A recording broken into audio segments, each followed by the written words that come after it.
everyone, and welcome to Not Just Numbers, Honest Conversations with a Financial Advisor and Lawyer. I am Madison Demora, and I am here with Mike Garry.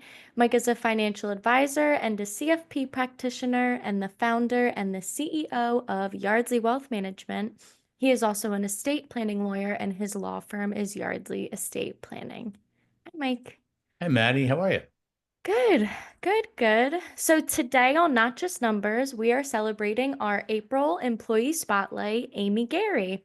Amy is a financial planning associate here at Yardley Wealth Management, and she brings a remarkable blend of thoughtfulness, energy, and unwavering dedication to her work. Whether she's supporting clients or collaborating with our team, Amy's commitment and positive spirit never goes unnoticed. In this episode, we'll get to know Amy a little better, hear about her journey, and maybe even uncover a few fun facts along the way. Hi, Amy. Hi, Maddie. Hi, I'm Mike. It's nice to see you Hi. both. Hi, Amy. Hey, Amy, after the last couple of weeks, you sure you want to go into this line of work? Yeah, it's been a bit interesting, but it's all for the long run. So I definitely am here for the long run. Yeah, well, just like stocks for the long run, right? Yep. I'm glad you're getting this experience now. It happened to me when I started out. I started at Merrill in 98, but didn't really become an advisor until the end of 99.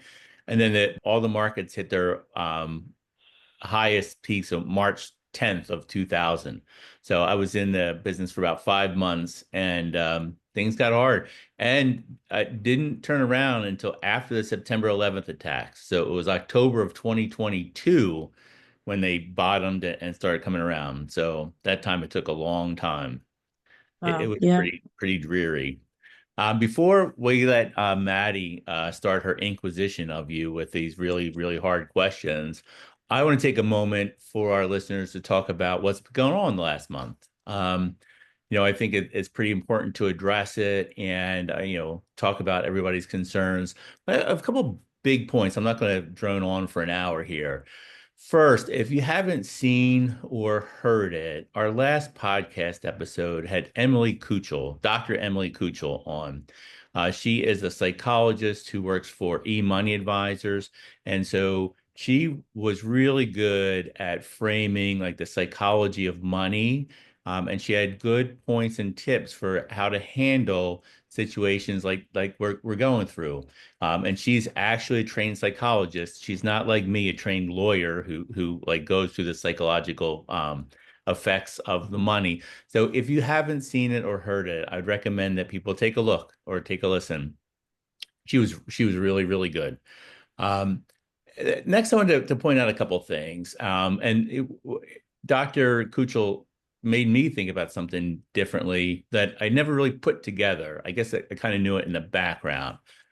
So, when we talk about planning, we talk about like clients' financial plans, we built into the assumptions for the plans are that the market's going to go down regularly and the market's going to go down really bad.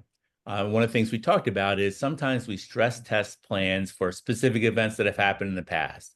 So we could take somebody's plan and stress test it against the 2008, 2009, like great financial crisis. Or we could see like what would happen if their pension went belly up and they only got the guarantee amount from the Pension Benefit Guarantee Corp. But one of the things is, well, we can't stress test your plan for everything that may happen because life has an infinite variety. But we can stress test it against really bad things. So when we do that, yeah, it's not this specific thing. Like there's no like tariffs on, tariffs off stress testing in Money Guide Pro. But in the last 30 years or 40 years, where most of our clients have been investing and most people listening to this have been investing, a lot of bad stuff happened. A lot of it was unexpected. The September 11th, totally unexpected. It was bad in the market. Like the markets was when they reopened a week later, it was unrelenting 3-week sell-off. It was an awful time to feel invested. But it got better. And 2008, 2009, that bear market happened way quicker. So whereas 2022 was like 2.5 years, In 08, 09, it bottomed out in 5 months, but in 5 months, the S&P went down like 55%. Like it was worse, and in a much faster period of time. COVID 2020, the pandemic, it was not expected by everyone. And it turned around, right? And so like whatever is happening now will turn around. Like things will change and there'll be something else to worry about in the future. One of the things we've heard is a lot of people have said, like, oh, I thought this was going to happen. Like I could tell from this or that I knew this was going to happen. And I think a lot of times people want to, because of those feelings, like do some action that would alter their financial plan by like maybe not investing in stocks or not investing in bonds or just like putting money in CDs or something else. The thing is, a couple things. So now 26, 27 years into seeing how the global news affects the stock market, I would say it often, very often, reacts differently than what you'd expect. I can't tell you how many times you see some news headline, you think, oh, that's going to be great for the market, or that's going to be terrible for the market. And it does the opposite, right? So sometimes when you have a hunch, it is right? Sometimes when you have a hunch, it's wrong.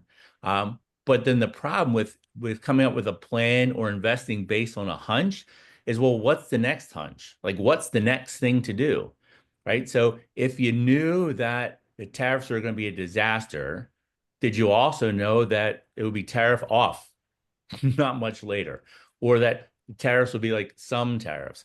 And like you can't, unless you always knew what tomorrow's news is, you can't really invest that way, and you outside of that, the other big picture item to take away is, you can't put like your political feelings in place of like the market. So I get that, like, we're always trying to make sense of the world and trying to figure out things and how we can do the best that we can. And sometimes people, governments take actions that make no sense to us. Um, and we try to figure out and we want to do something different from our plan. Well, the thing is, like, there's not other reliable source of action to do, right? So your plan assumes that you have cash savings outside of your plan.